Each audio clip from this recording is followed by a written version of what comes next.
On connaît une journée historique en raison du passage de la tempête post-tropicale Debby. Et d'ailleurs, Nicolas, est-ce que tu peux nous faire un peu le souvenir, nous rappeler ce qui s'est passé au niveau de l'évolution du système? Oui, tout à fait. Donc, on a eu plusieurs bandes de précipitations au courant de la journée. Ça a commencé ce matin assez tôt.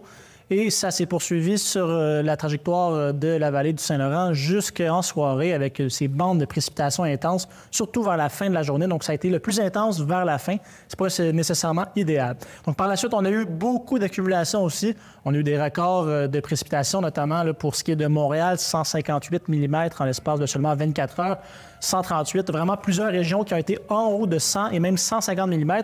Et la place qui en a eu le plus, selon les statistiques actuelles, c'est Lanoraie avec 220 mm, donc beaucoup de pluie. D'ailleurs, ça a occasionné en fait des records. Donc aujourd'hui, on a battu plusieurs records. Oui, exactement. Pour ce qui est de Montréal, tout d'abord, on a battu la journée la plus pluvieuse de l'histoire de la ville. Donc, c'était le 8 novembre 1996 avec 94 mm. Là, on a vraiment pulvérisé ce record-là avec 154.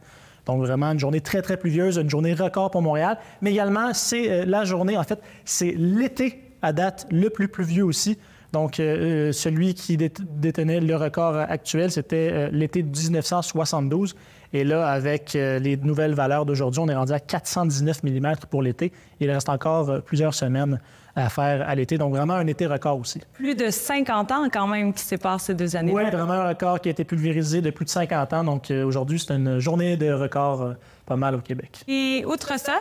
Oui, en fait, on a eu justement la première journée la plus pluvieuse. Ça, c'est un peu le déroulé des 5 derniers records. Donc, on se rappelle le 10 juillet 2024 avec les passages de Beryl.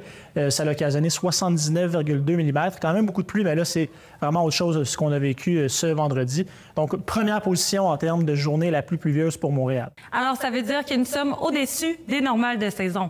Des normales mensuelles même, parce qu'en fait, aujourd'hui, on a eu beaucoup de pluie. Et avec la petite pluie qu'on a reçue depuis le début du mois d'août, on dépasse les valeurs mensuelles pour les 3 villes, donc Montréal, Sherbrooke et Gatineau. On pulvérise ces normales-là. Donc, la pluie qu'on reçoit normalement pour le mois d'août en entier, on l'a reçue dans seulement le premier tiers. Donc, vraiment un mois qui débute assez pluvieux là, pour le Québec. Donc, toute cette pluie qui a été reçue ce vendredi, eh bien, ça a eu des conséquences majeures. D'ailleurs, il y a plusieurs événements à travers la province qui ont été annulés ou reportés.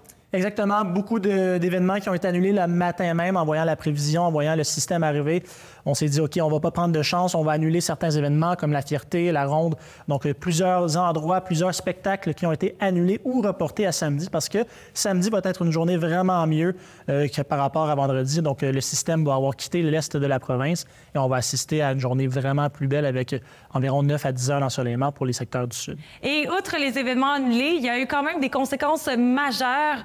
Donc, on a vu là, plusieurs inondations, également des crues soudaines.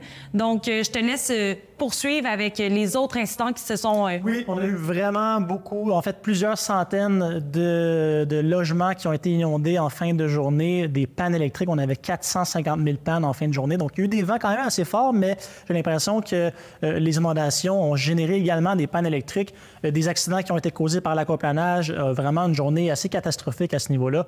Beaucoup d'inondations, beaucoup de sorties de route. Également, plusieurs tronçons routiers qui ont été complètement barrés pendant plusieurs heures, notamment à Montréal. La bonne nouvelle, c'est que le système va avoir quitté la province à compter de samedi après-midi. Ça va être complètement terminé. Exactement, même pour les régions de l'Est. Donc, ça devrait être terminé en après-midi, soirée, samedi. Donc, vraiment, le système va quitter une fois pour toutes. On devrait avoir une petite pause de grosses précipitations pour au moins quelques jours.